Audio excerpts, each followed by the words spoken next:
Are you interested in speaking up for the ocean on social media? You're going to want to watch this episode because I have Erica Hernandez, who is a personality on TikTok that I love to watch. She talks about climate. She talks about environmental science. She talks about wildlife conservation. She talks a lot, and it's great. And it's really wonderful to see how she's progressed over the years. She started talking about it over 2 years ago and has really developed a great account, lots of views on her videos, and she's kind of looking at different ways to do environmental messaging. And we talked to her about that. I talked to her about that on this episode.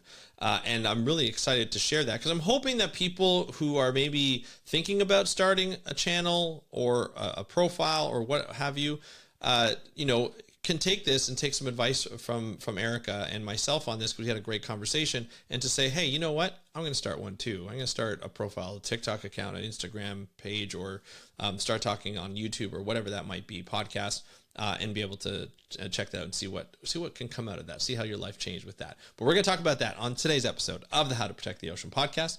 Let's start the show. Hey everybody, welcome back to another exciting episode of the How to Protect the Ocean podcast. I'm your host, Andrew Lewin, and this is the podcast where you find out what's happening with the ocean, how you can speak up for the ocean, and what you can do to live for a better ocean by taking action. And today we're going to be talking about speaking up for the ocean, something that I love to talk about. Science communication. It's probably one of the most important things in conservation, in my opinion, and it's the reason why I started this podcast, because people that I talk to just around my own life, like my own circles, my family, my friends, didn't really know a lot about what was happening in the ocean. And they would come to me and ask me great questions, but I was like, why aren't more people talking about the ocean? And I just realized at the time when I started, there weren't a lot of resources to find out about the ocean. There's a lot of competition for information these days. So I started a podcast that you're listening to right now, and now you have a resource to talk about ocean news or to hear about ocean news and how to talk about it and all that kind of stuff. So if you're interested in starting some kind of profile, whether it be a TikTok account, an Instagram account, a podcast, a YouTube channel, this is, I said before, this is the episode for you, because Erica Hernandez, who has a profile on TikTok, talks about environmental science, climate change, all those great issues that we need more information on. She talks about on today's episode about why she started it, how her message has evolved, how her confidence has been building over the last 2 years with each and every video. We talk about like followers, we talk about commenters and how to deal with them. Just a lot of different things that has to do with social media. And I think it's really important because it's such an important tool. And I know a lot of people talk about being on social media, how it's bad for you, but wouldn't it be great if there's more great content on there? And I think that's really important. Erica does provide that great content. It's information. It's something that you can use. It's not only just on, this endangered species or that endangered species or this wildlife habitat. It has to do with just like how people can live by living just a little bit better for the planet, a little bit better for the ocean by buying clothes, like through thrifting, by just having a better lifestyle, a more sustainable lifestyle. Not that it's perfect. Nobody's perfect. Erica even mentions that she does this sort of imperfect kind of way of living. And I think it's really important to share that and to share how people can do to get better and what people do for how people can live for a better planet. So with that said, here is the interview with Erica Hernandez talking about her TikTok account and her science communication. Enjoy the interview, and I will talk to you after. Hey, Erica, welcome to the How to Protect the Ocean podcast. Are you ready to talk about science Yes, communication? yes, of course I am. Nice. I love it. Look, this is exciting. I have been watching your TikTok account for quite some time.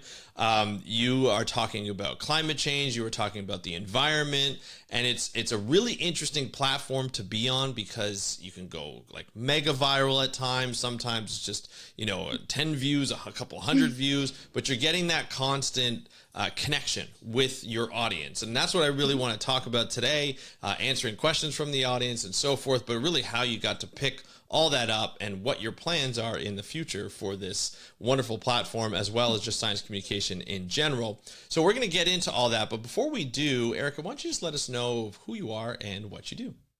Okay. My name is Erica. I'm 23. I have a degree in environmental science and a geology minor. I went to Appalachian State. And I'm currently going to work as a environmental justice organizer and researcher for clean water for NC, and I'm excited about that. And I've always just had an interest in environmentalism. I feel like it really sparked when I was in third grade. Yeah. And the way it started was I just saw a forest just totally cut down, and I don't know, something in me clicked, and I felt like I had to fix something. Like me personally, like it's such a When you're immense 8 years amount of, old. yeah. I love it.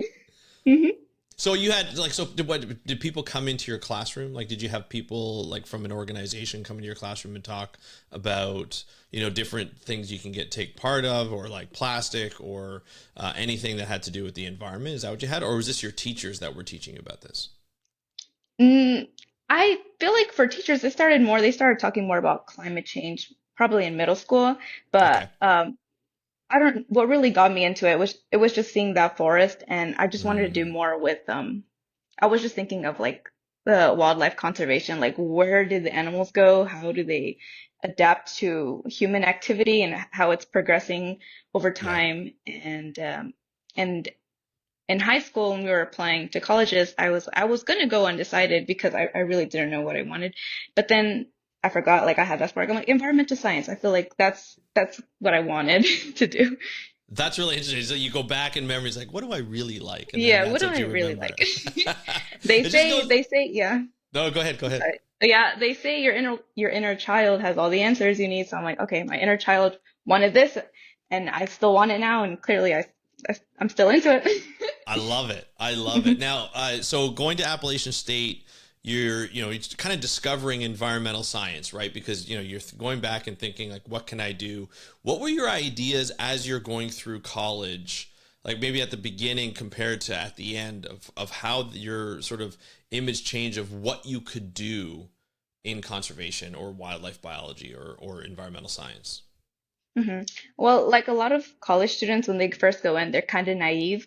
And I knew the climate crisis and like human activity, environmentalism was depressing, but I didn't know it was that depressing when I started going into it and learning more about it. And a lot of the times I kind of wanted to just switch my majors because uh, I just I don't know, I Interesting. can handle it.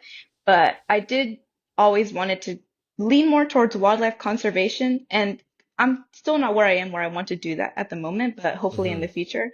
But like I said, there's so many topics within the environmental sector, climate change, environmental science. It's very broad, which is one thing I love about it because it's a very diverse degree. And I remember thinking when I was about to graduate, I'm like, "Ah, I feel like this degree is not going to help me. I feel like it's not worth it." But my advisor, like my teacher, she said, "No, Hmm. no, no, no, no. This is a very good degree, and it's actually growing field, I believe. Like a lot of Yeah. companies are trying to be more green, and they really need environmental scientists. Um, and I feel like every job can be a climate job if you use what you know to help it."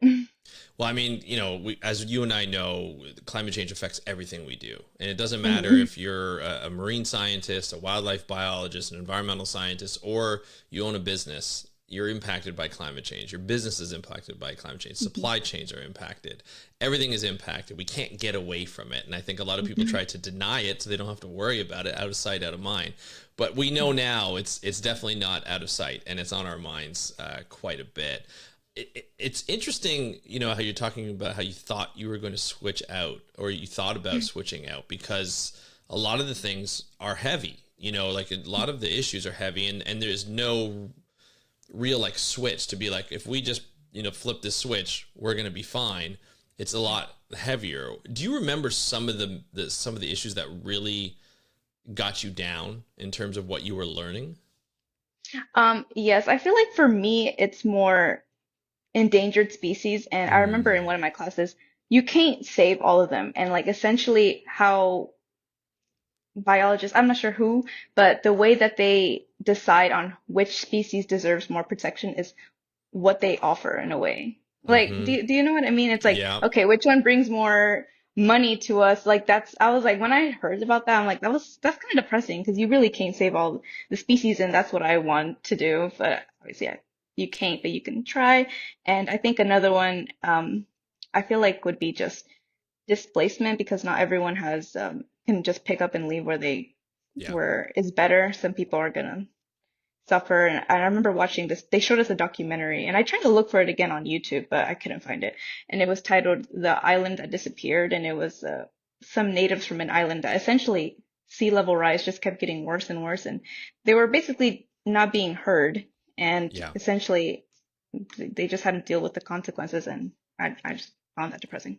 It is. I mean, if you Hmm. think about people actually having to leave their homes Hmm. and leave their land that they've been living there for who knows how long, hundreds of years, like multiple Hmm. centuries, it's really depressing when you think about it. We don't think about it here in North America as much because it doesn't impact us or it hasn't impact family members as of yet. But there's definitely going to be times in the future where people on the coastline are going to have to move, and they're going to have to try and sell their homes, not going to be able to, and they're going to have to move to a different spot, and they are going to be what we were going to consider climate refugees because they had to move with nothing because their homes are flooded or they can't sell, and they move. The ones that can sell are going to be or that are okay with leaving a home are going to be like the super rich, and that's the people who don't really care and they have most of the power. Hmm. So it's frustrating and depressing when you hear about that.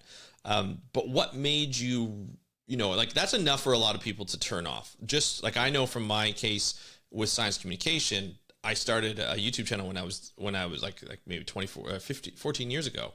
And I remember my gym owner was like, yeah, I started watching your videos. And then I got depressed because you talked a lot about some like really depressing things. So I stopped watching it, and I was like, oh, that's interesting to learn, like in terms of how you communicate that.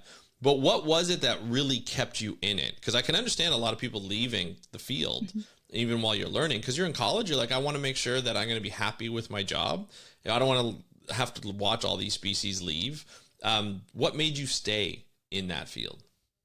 If I'm being so honest, I feel like it was the Lorax movie, where it's just unless someone like you Oh, cares an awful wow. lot, That was such a good unless movie. Yeah. yeah, but it makes me cry every time. It's like unless Yeah. someone like you cares a whole awful lot, things aren't gonna get better. It's really Yeah. not. And I know because they say like I clearly believe there's power in numbers, and if we're being realistic, one person can make a difference, but it can only do so much. But still, Hmm. if everyone had that mindset, I feel like things really could turn around for the better. And yeah, I even have a sticker of it on my laptop. It literally has a quote, unless someone like you cares. Yeah, but that movie, I feel like it's really special to me. And um, I'm hoping the future doesn't look like that in the end where Yeah. people Oh, I forget hope not about it. either. Yeah. But it does leave some hope for Yeah. the future. And I feel like for me, I try not to let climate doomism get to me because Yeah. that gets a lot of people. And I know what it feels like to have climate doomism and like just to give up. Be like, all right, Yeah. I'm just waiting for Mother Nature to kill us all. But Yeah. you just No, gotta it's pick true. up and continue. Yeah. 100%. I agree. I agree completely. Mhm. It's really interesting. My kids grew up on that movie too. They're Mhm. teenagers now. They still go back and watch that movie, and it's like there's some hard parts in it when you think about it. Because for me especially, I relate. I see it happening in real life, and it's not a far fetched story. Maybe sort of like what's happened in the movie is far fetched. Maybe, hopefully, but just the message of it, if everybody has their own voice, they all stand up, you can change. I think that's really empowering, because I think we've seen that with climate change already. We saw the climate strikes happen, and we saw starting off with one or two kids or three kids or four kids, and then it starts to grow and grow, and then we had millions of people around the world start to say, hey, like, we need change here. All the people who are in charge aren't changing. They're denying climate change, all this kind of stuff. And we know it's real, and so we need to do something. And now, if you look at many governments, although they can be criticized of not acting fast enough, a lot of them, like 10 years ago, weren't doing anything. And now they've got these major plans to do something. And like I said, they're not perfect by any means, but we're seeing those changes. And I do believe it's because people are standing up and people are starting to mobilize and empower themselves to be like, look, yeah, I know I'm one person, but if everybody starts to talk, we all know the feeling. And so we're starting to see governments change, and we're starting to see that representation start to kind of fill out for people who are going to be more affected, and who are being affected right now. So I love that. I love the movie being like, yeah, this is it. This Yeah. is the movie that's going to kind of keep me into it. That's awesome. Now, you did a minor in geology. Hmm. why geology? I have to know. Oh. I think it's a great field, complicated and complex in terms of what you're learning and stuff. But why? Those are two big things to learn about. Major environmental science, Mhm. minor in geology. Very, they mesh together quite well. But why geology? Um, I'm not sure because when I was younger, I also wanted to do paleontology, and I could kind of get a Okay. little bit of taste with that because I could have got a, I could have chose to get a degree in like some paleontology, but that's too much for me. I don't I don't know if I wanted it that bad, but yeah, when I got my degree in environmental science, I focused on life science, and then I got a Yeah. geology minor because I could get a little bit of both, because Gotcha. they do go well together, and I do love rocks. I used to collect rocks as a kid and color them. Love it. Hmm. Love it. I love that. So so that was more of like it's a fun thing to learn. Obviously usable in a lot of different fields as you go. So when you graduated, you got your life ahead of you. You've got your undergrad degree.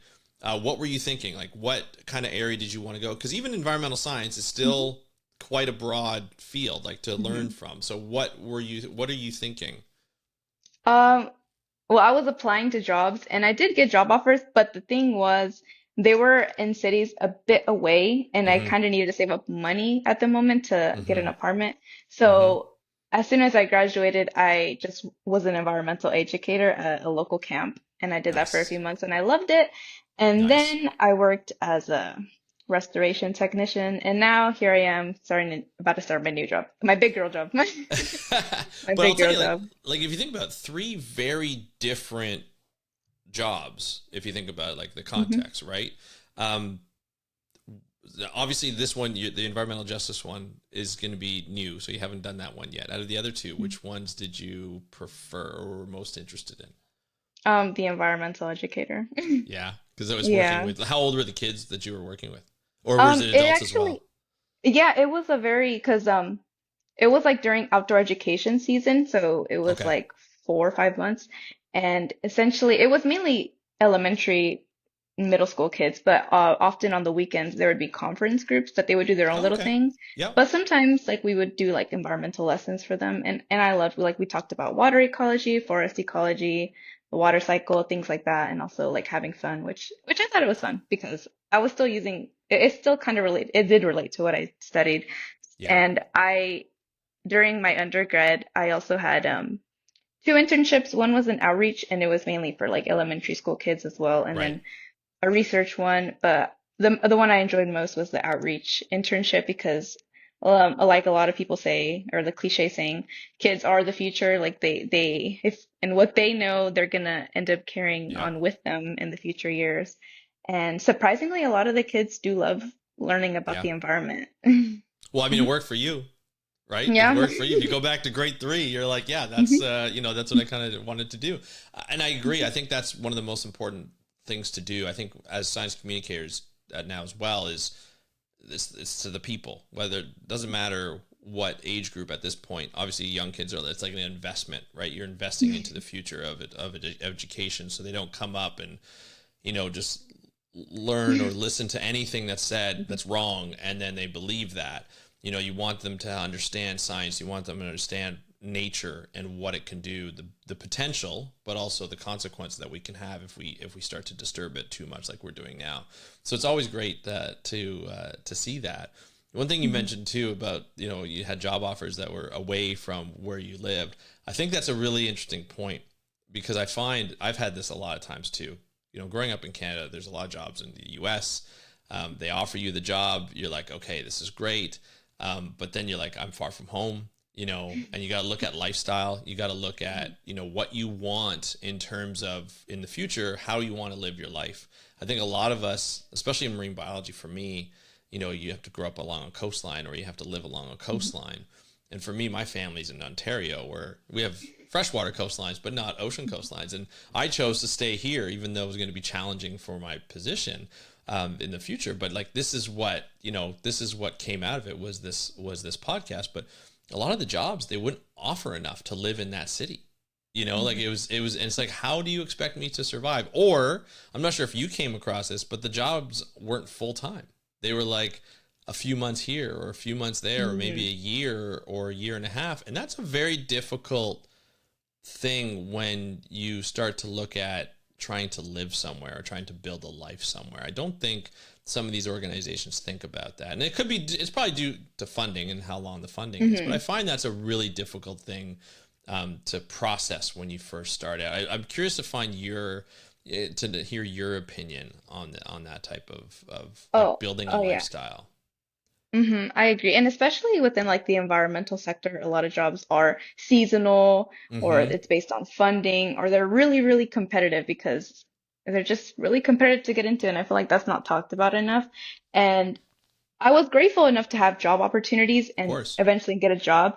And especially now because apparently the job market is really bad right now. Mm-hmm. And Mm-hmm. I thought it because I remember when I was applying like a few months ago when I was at my job, I was like, okay, because I knew I was there for just a little bit of time just to save money. Yeah.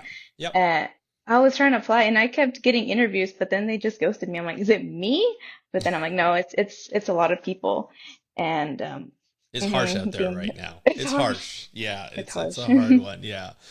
So when did you start getting the I'm gonna pick up my phone and start talking about the environment bug? Like when did that really start to hit you and you started to create content? I think my first environmental TikTok was talking about why blue whales are my favorite. And I think that was almost 2 years ago, I think. Okay. And I don't know, because I do remember actually the time when I was like, okay, I wanna make content about environmentalism. And I told my boyfriend, I'm like, I want to do it. I'm like, yeah, you do it. You have the technology, you have the knowledge. Go ahead and try it.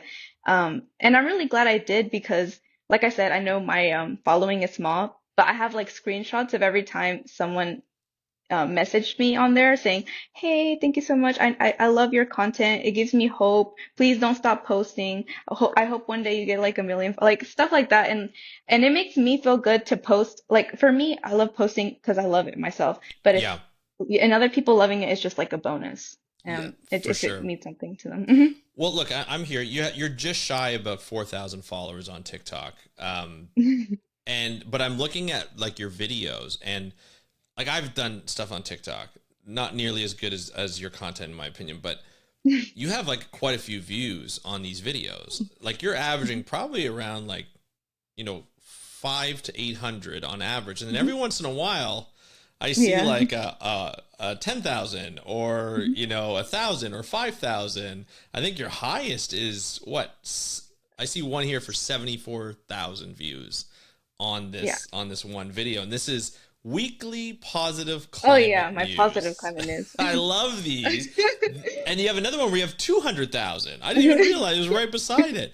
So, like when you first started out to now, how have things evolved in terms of like your messaging? My messaging.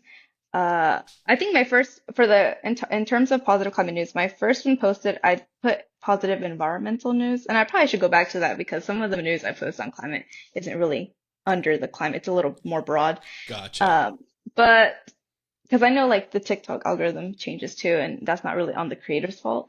And I'm trying to find different. I guess how I make my content is, I think, what would I want to see on my For You page? I know every now and then I do Yeah. some lifestyle videos, and I just usually just make content on what I don't see as much. A lot of Right. people post like some positive climate news, and they have their own way of doing it. And the Yes. way I do it, I just do like pictures and slides just to keep it short and sweet. Yep. Yep. And then some of my followers say you should try talking about them instead, and I'm like, maybe, but I don't. Maybe I might do that in the future. Maybe it might get more attention. Well, and I mean, good thing about being a scientist, which we both are, is you're okay with experimenting, right? Like, I mean, you put up. Everybody's going to have an opinion on what they'd like to see, and I think that's good. I think trying different things, and if somebody suggests something and you're willing to do it, or you're willing to try it, or you have the time to try it, because a lot of these things are not easy to put together, as I've noticed. I think it's interesting, like to experiment. Even like you said, to put these climate news where you put a picture and you just kind of swipe across for the different climate news, which is great because it's almost like you read articles and you're like, here's some cool climate news you should know about. And you just summarize them so people are like, oh, this is nice because this is the positive stuff that we see. And it's like, sometimes it's like, oh, another couple of countries signed on to, it could be like the ocean treaty, say, or what have you, right? It's just really cool stuff that people are like, oh, that's nice to know. That's nice to know. And they could share that with other people, who knows, or they could repost it or what have you, right? I find, though, a lot of people will have suggestions in a way to do things, and I know we feel pressure to do them, but then you're just like, well, I like doing my own stuff. It works within my workflow because, like I said, sometimes it takes a long time to do it, but it's really cool.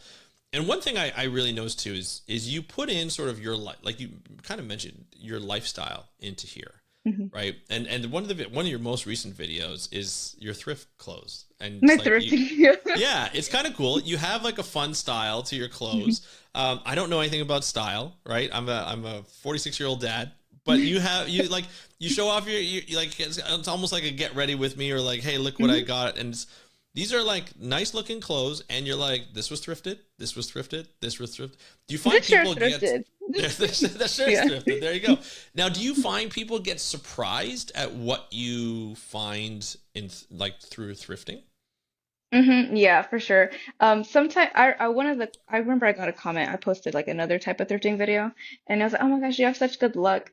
But it's probably because I go through every rack and I search everything, and I feel like people that say, oh, I never find anything, they're just Yeah, you'd be surprised how much yeah. good stuff is at the thrift stores. And personally, I don't like to buy, even though it's from the thrift store, I try to avoid fast fashion brands because they usually don't last long regardless. And for me, I just like finding brands that are a little older just to have a little more sense of no one else is going to have this. It makes me feel like Mm, more unique. yeah. And yeah. Fits your own personal style, right? I like really colorful clothes, Hmm. and I'm out, and I recently was starting thinking maybe I should start dressing my age, but I'm like, so far I'm still gonna have my little style, but that's a problem for the future me. But what do you mean by dressing your age? I'm curious about that. Like, is it you want to dress, quote unquote, more like professional, or is it like In a what way. is that? Because I feel like you've got a good style. Hmm. It's professional or not, or fine. Like, not everybody dresses professional every day. Hmm. You know what I mean? Hmm. Like, yeah, I'm just curious, like what you mean by that. I guess probably, yeah, like more professional, or maybe it's because we're like social media gets to us, be like why are you like, or like where they say, oh my gosh, my frontal lobe is developing, I no longer find that cute, things like Oh, that. Because gotcha, I mean, gotcha, my style, I don't really wear that much crop tops anymore. gotcha. Just things like I that. see. And I do have some professional clothing, but I only wear that to like when I need to. Yeah, Like you said, for we don't sure. dress that all the time. Yeah, for sure. Well, not many people do. I mean, people like to be relaxed and they like to be comfortable in their clothes. And sometimes the professional clothes is not as, like, I know that. Like, when I wear a suit, I'm not as comfortable as if I'm wearing, like a nice pair of pants, or like even jeans or something like that, that makes me feel comfortable, right? So it's interesting though too. The reason why I asked is because I remember having somebody on because I had never thrifted before, and I was trying to figure out like what it all meant. This was a couple of years ago. I've now started to do that, but a lot of like the person I had on in the interview, she was saying that she actually buys a lot of her um, clothes that she goes to conferences with, and she spends like less than $100 on on an outfit, or maybe even a couple of outfits, and then she goes to these professional conferences, and people are like complimenting her on her styles and what she's wearing and things, and she's like, yeah, I barely spent any money on this. Not only that, but I know the clothes are used and it's better for the environment and all this kind of stuff. So I think a lot of people like, I think this is kind of a thing now. I know Hmm. in my city we're starting to see more thrift stores pop up that have a lot of different styles and a lot of different brands. My kids like to do it as well, but they kind of search as well. You have to kind of search for that. I know what you mean by that. It's like search for that Hmm. unique kind of material. So I like that. Yeah, I'm really glad for like secondhand fashion is getting popularity, especially like they even have apps now like Depop and whatnot, and I usually go on there too if I'm looking for something specific. Okay. Uh, but yeah, I feel like a lot of people are into thrifting. I don't know if it's because people do it because it's in now. Because I remember thrifting used to be looked down upon a few years ago. Like it was Yeah. like Yeah. you're poor or like ew. Like I don't know. But now people are like, oh my gosh, like look at me, I'm thrifting. Yeah. I've always loved thrifting, so.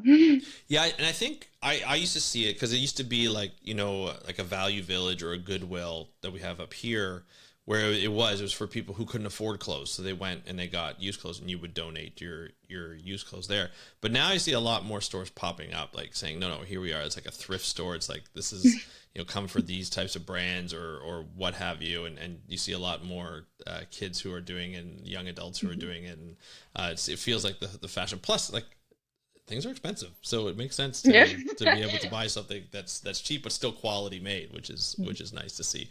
And I'll be honest, I tried to look for new clothes that are environmentally friendly, and they are crazy expensive. Like Hmm. shirts that go for like t-shirts that go for like $30-$40, and just like, Yep. I can't afford that. I can't spend that on a t-shirt. There's no way. But anyway, that's good. So like, in terms of the messaging for what you do on like, when you do, is it just TikTok that you do, or do you do other social media platforms like Instagram and I stuff? do post on Instagram occasionally, but it's usually the same Right. posts, specifically the ones I make on Canva, and every now and then I do post stories about like important Okay. environmental issues that are going around. But mainly TikTok is where I post at. Okay. And I'm recently I was starting to think of maybe posting on YouTube because I did have a YouTube channel before, but that was more like Right. me. But I don't know, but maybe I want to get more into it. I don't know. I just Well, love talking. I love social media. I love. I mean, that's good. That's where people are. Mhm. I mean, TikTok, Mhm. I don't know how many users it has now. It's got to be over a billion users. And, not knowing what's going to happen in the future with TikTok in the US and other places, I mean, it's kind of interesting to see this platform grow and evolve. Um, so now, like, from the beginning, when you first started a couple of years ago posting to now, how has your social media, like, messaging and like, or science communication evolved? Like how confident have I gotten? Is that what you're asking? Let's start with that. How confident have you gotten? I feel like I'm still on. I mean, it looks like I'm confident, but my videos, like, there's so many tries I do, or I stutter and I have to like edit. I'm like, I don't know why I cannot speak. But I feel like I've gotten better a little bit at editing. Recently, I've started using CapCut, and by recently, I mean like literally 4 days ago. Because recently, because I was just editing on the app itself, Which is and the difficult. CapCut, It's not no. easy. CapCut a little bit. CapCut is a little, I feel like a little more difficult because there's too much stuff on there, but Right, right. I'm There's a lot trying more to. options. Yeah. I'm trying to get the hang of it.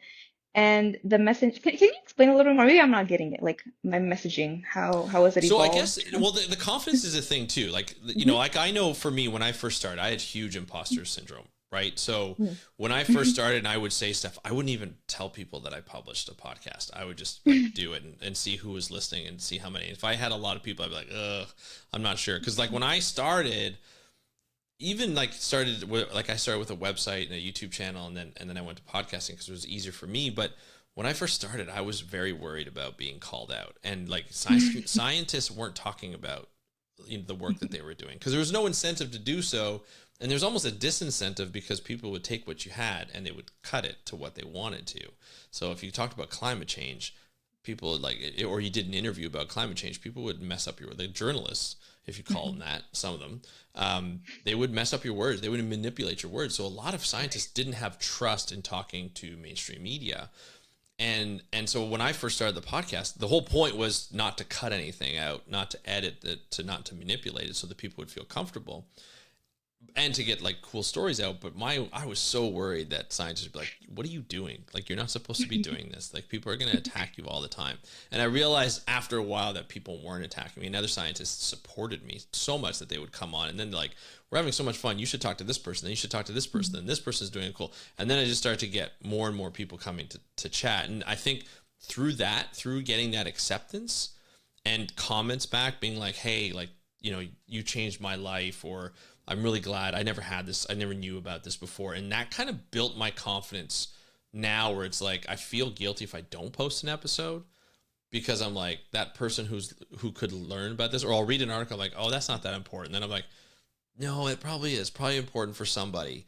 And so I'll do an episode on it, and I'll publish it.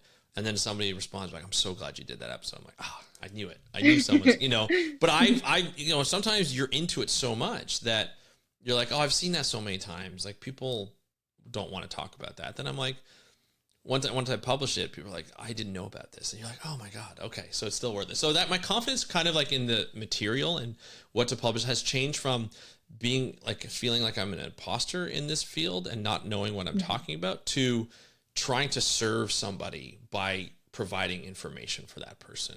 And so it's less of about me and more about the audience that I have. So I've got a little more confident in what I'm talking about. So that's sort of what I mean in terms of that. I feel like I feel the same way in a way, actually.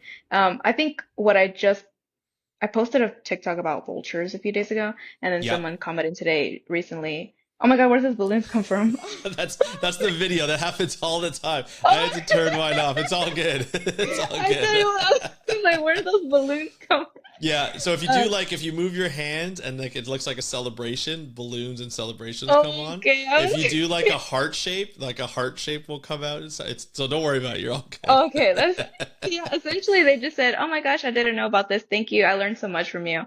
And yeah, I just like spreading information and environmental communications. It's like a good bridge between like the science and the community, and I feel like Yeah. that's not what there is a lot of. Right. So I like doing it to what I can in a way, and I like speaking on topics that what I feel are important. Yeah, for sure. So what topics do you think like what do you like talking about the most? Like what the best? Well, like I said before, I like talking about like different animals and species. Every now and then I do like it's blank day and I talk about that animal. Oh, Definitely the gotcha. positive climate news because I've been doing that continuously for like a year and a half now, and I haven't missed a single week. Even though the views don't bother me, I know some days like I don't get that many views. Like I'm Mm-hmm. still gonna post them because some people still like seeing them, and I like seeing them too. Yeah. And those videos I like doing, and just if there's like a local or like a environmental issue that I know about or I'm aware of to a good knowledge, I usually speak out on that as well. Nice. And I was thinking of doing a TikTok. I think in Texas there was like a chemical power plant explosion right now. So like Oh, wow. Yeah, that's kind of yeah, cool. That's scary. I think that happened this morning and I'm like, that's bad. Yeah. Well, actually, I'll be honest. One of the reasons actually we connected, and I never told you anybody at the beginning, was you did a story on the Florida state parks recently, like Hmm. maybe like four weeks ago, Yeah. and you were talking about how the state wanted to be able to build or were having public comments on building these massive resorts, these golf courses, disc golf course too. I didn't know that was a big thing, but apparently that's a big thing, and they want to build in these beautiful state parks and they were giving like less than a week notice Hmm. of like these public comments.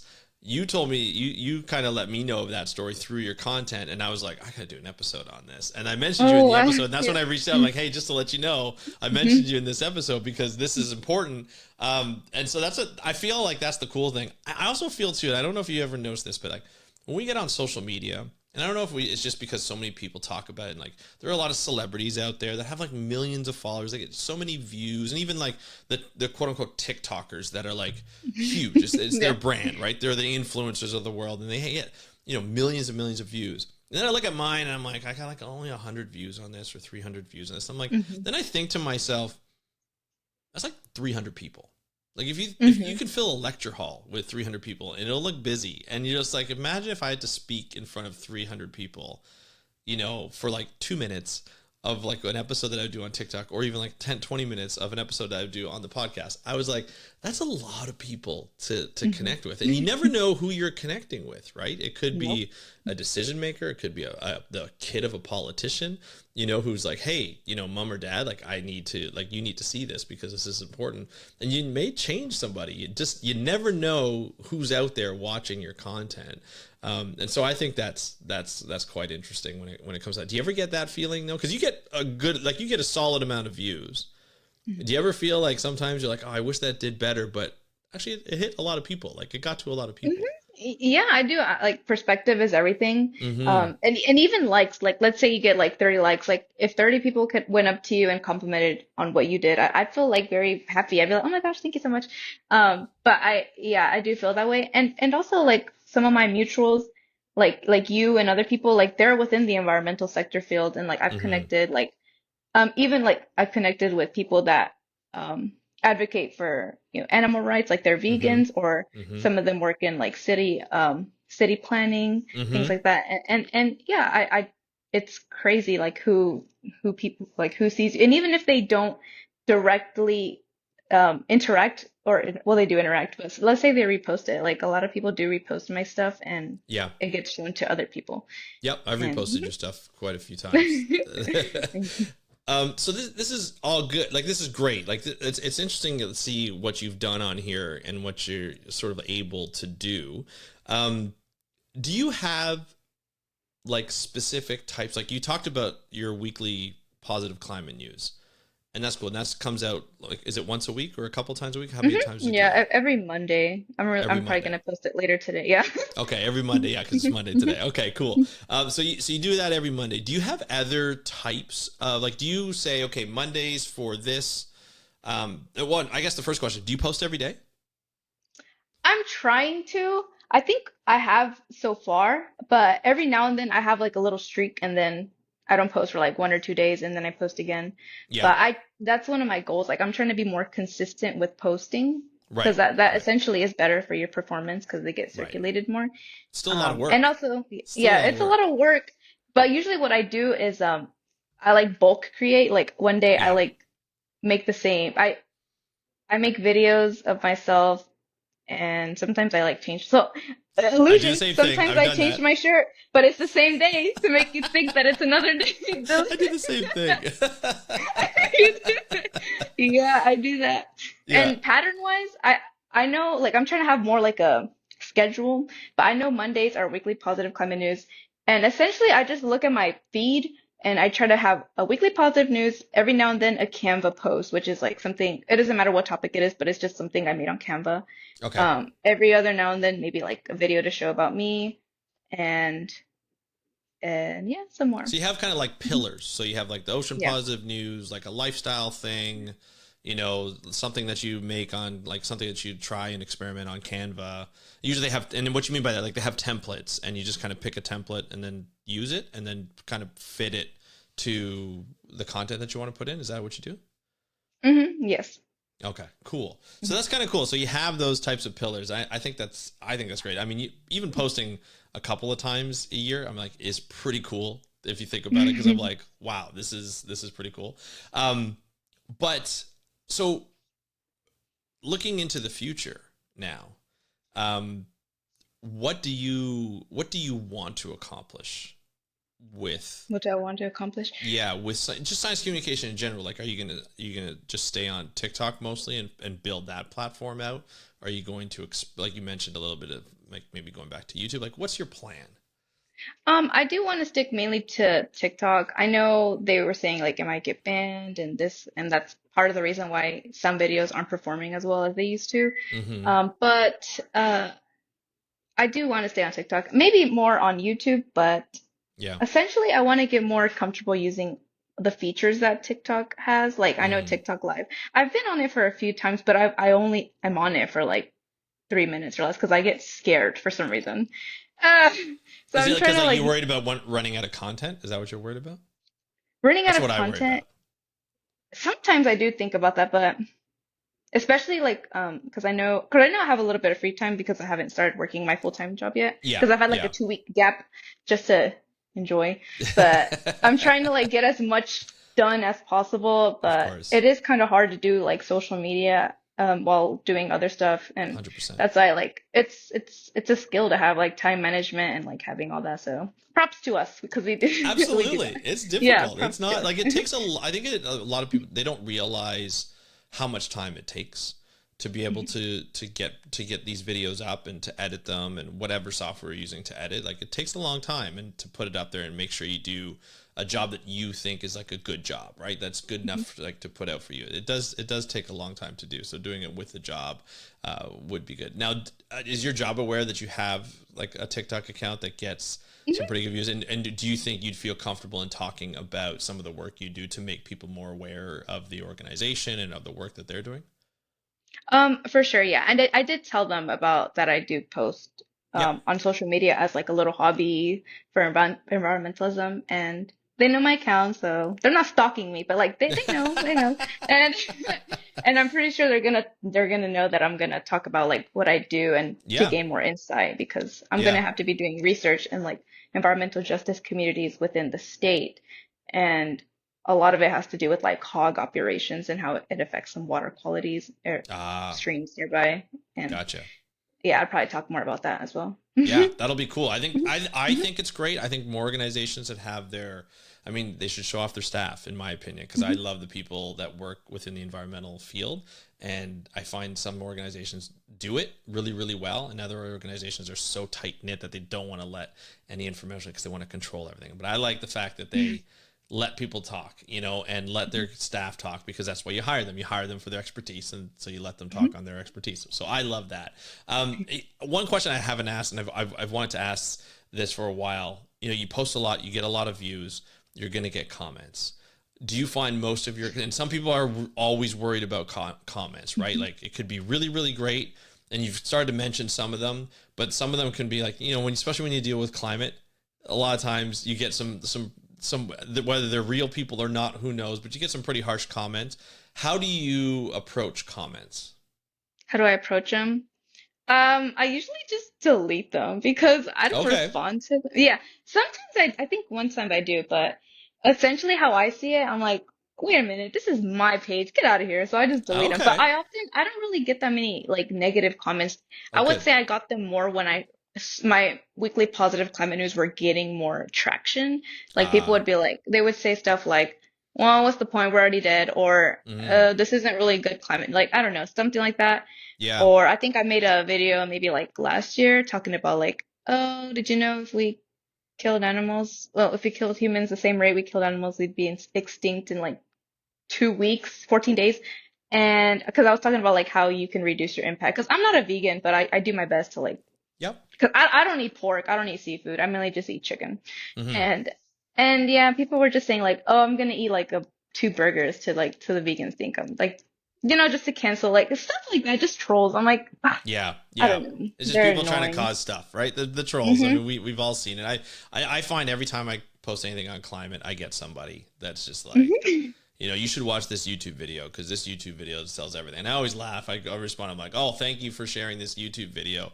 I'll stop listening to the scientific, papers that are out there that are peer reviewed by other scientists, the top scientists, to watch this guy on this YouTube video talk about, how it's, a completely different theory. I always find that. Oh I my always goodness. get that Yeah. every time I post it, right?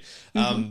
But no, I think that I think it's interesting because some people are afraid to talk on like these platforms because of the comments. So I think if I like that approach, it's like, look, if I see these comments, I'm just going to delete them. They don't provide anything. I find some people who respond positively can actually help other people when they come to the comments be like, oh, Hmm. like people are really enjoying it here. Like this is fun. Like this is, you can almost build a community. Do you find you hear from the same people or a lot of the same people commenting on like multiple videos, like building a little bit of an audience or a community?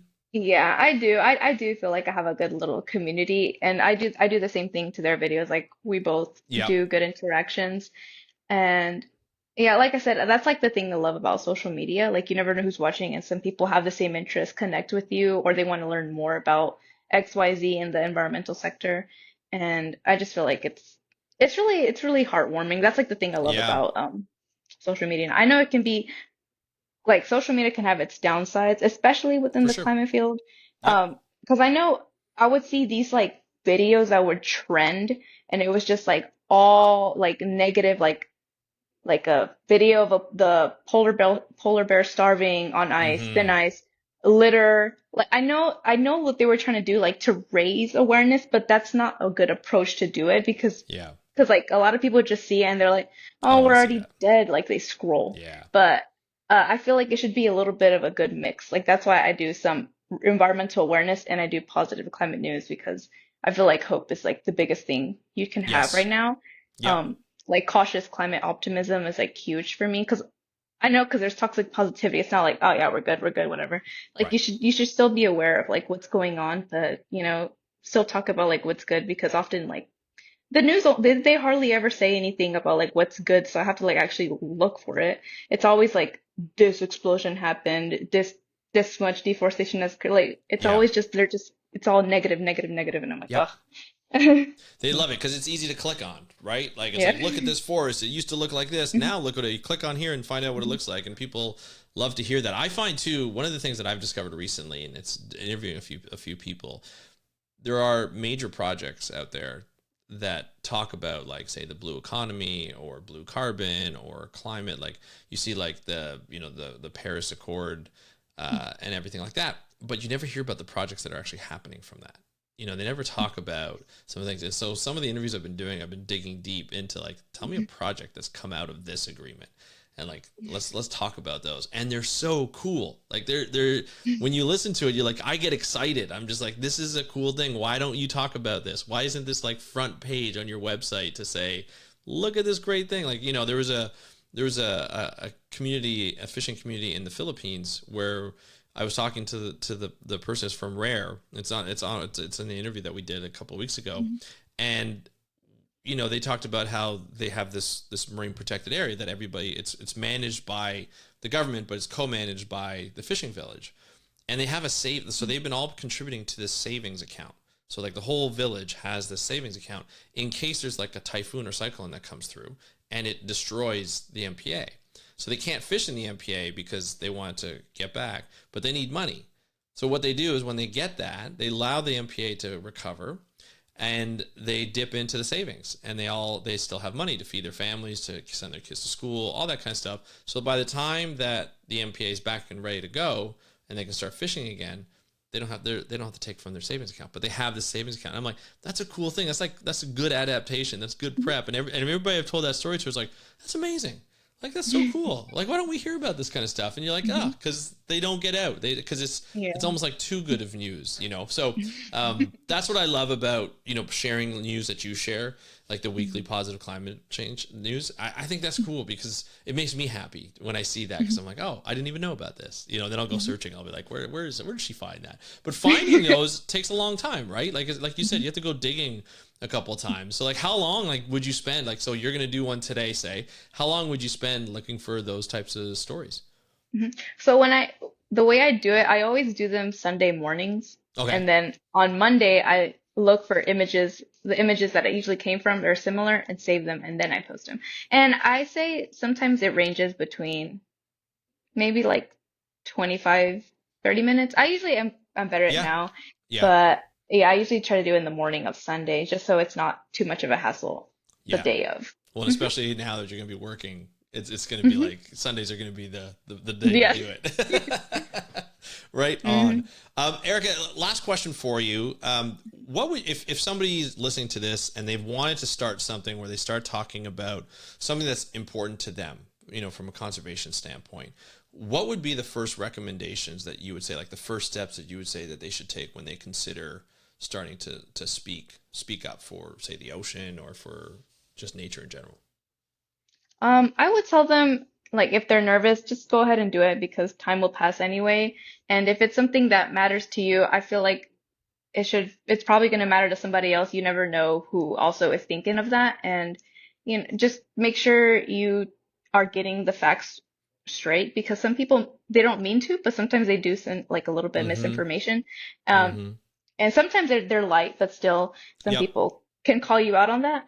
And I would Yep. just say, just make sure you're doing it right, but also your passion will show. Like, people will know if you're passionate about it, and that's gonna make them want to hear you more. Like, if you Yeah. sound monotone or you talk about something, they're probably just gonna scroll. So I Yeah. would just say, just if you love something, go for it. And don't be too nervous like me. Like, I'm not nervous We anymore. At all the are. beginning, I was scared, but now Yeah. I'm like good. Now I'm good. I opened up now. Yeah, no, but I think it takes some time, right? It takes some time to kind of get that confidence and to be like, no, I'm doing this. Like, now I'm looking at other things I want to accomplish, not just getting them out there. And I always tell people, I'm like, when you do, I do the same thing. I'm like, just record. You don't have to post it, but record and have somebody watch it and be like, hey, what'd you think? Like, have someone close to you be like, what do you think? And I think that's really important to get a little bit of that boost of confidence. Like, yeah, you should post this. I didn't know about this. And then send it. And then you get better and better as you go through. Like, I still mess up on words. I still do that. Yeah. And sometimes you can correct it. Sometimes not. We're all human. I find like social media allows us to be human and not like the perfect, cadence or the perfect way to say the words or anything like that. So I find that kind of nice. But anyway, love that advice. And I want to thank you so much, Erica, for not only for the work you do, but for coming on the podcast and talking about it. I think it's really great. I can't wait to see what you're going to create next and in the next year. Love to have you back on to talk more about not only the TikTok, maybe your job and what you're up to in this wonderful field. So thank you so much. Thank you so much. Thank you for inviting me. This was so fun. Now I'm no longer scared of being a podcast. This was her first podcast, people, and she did a fantastic job. I love it. So thank you so much, Erica. I really appreciate it. Thank you, Erica, for joining me on today's episode of the How to Protect the Ocean podcast. It was great to be able to talk to another science communicator, especially learning some of the tips and tricks that she has used on TikTok. And I think that's really important because TikTok is an interesting platform. I know we know all the controversy with, the app being owned by a company in China and the way that the US and Canada and as well as other countries have approached the app, trying to ban it, trying to worry about your information getting out to people who are not so in your corner, let's just say. And so there's a lot of, bad things that get talked about the platform, but there's still a lot of users on there, and there's people are on it each and every day, and they watch videos for multiple hours. So imagine being able to take up some of that time, 2 minutes, 3 minutes, 1 minute, 10 minutes. I think you can now post for 60 minutes. Not many people do, but imagine if you can do that and you can take some attention on the environment, right? And put it toward the environment. I think that's really important. I think that's something that we need more of, and we need more people on TikTok, on all the different platforms talking about the environment, because, my audience may not, some people who listen to my podcast may not hit the right note. It may not just be that right connection for them. They may, they may feel more of a connection towards Erica or towards some other creator that is doing some kind of creation on whatever platform that we have here on social media, YouTube, TikTok, podcast, whatever that might be. And so I think it's important to be able to, find all these different creators and be able to hear what they have to say and how they work. I think that's super important. So with that said, I hope you enjoyed the episode. I think I thought it was really important to be able to have Erica on, and looking forward to having her back on. I'm going to put her link to her TikTok. The handle is at WhalesWee, so 2 E, so whale WHALES WEE, and I'll put the link in the show notes, in the description. However you're watching this podcast, you can watch it on Spotify, which will be video. YouTube will be video, as well as all your podcast listening platforms, and your favorite one at that. And those will be audio as well. But you can leave a comment on Spotify, on YouTube, or you can hit me up on Instagram at How to Protect the Ocean. You can also hit me up on TikTok. My profile account is, once I find it, I don't remember what it is. It's Speak Up for Blue, at Speak Up for Blue. You can check that out. I'll put a link in the show notes as well. But thank you so much again, Erica, and thank you for listening and letting people know that, hey, if you want to know more about communicating on TikTok, send them this video or send this link to this episode, and I'd love to hear from them and hear what they think. But thank you so much for joining me on today's episode of the How to Protect the Ocean podcast. I'm your host, Andrew Lewin. Have a great day. We'll talk to you next time, and happy conservation.